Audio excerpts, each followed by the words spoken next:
अत्यावश्यक सामग्री दर एबे हु हु होई बढ़िबारे लागिछि।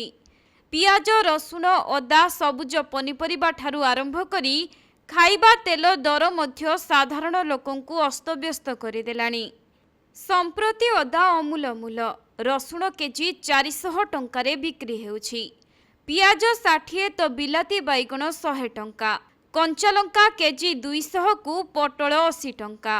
सेहीपरि कांकड़ 60 कु बैगण 60 आउ जह्नी केजी पिछा 50 टंका कु गोटा कबी 60 टंकारे बिक्री हेउछि।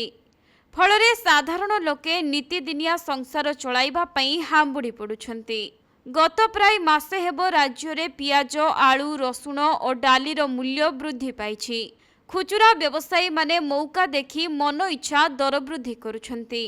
पियाज दर एबे आकाश छुआ। एमिति कि जेउठारे पियाज अधिक परिमाण रे उत्पादन करा जाए सेठी भी पियाज मूल्य चढ़ा रहिछि।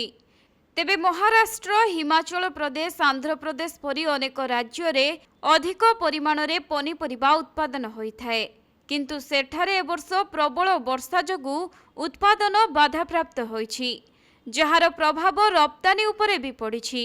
तेणु एही सबु कारण जोगु सारा देश रे एबे पनिपरिबार दाम आकाश छुआ होइछि।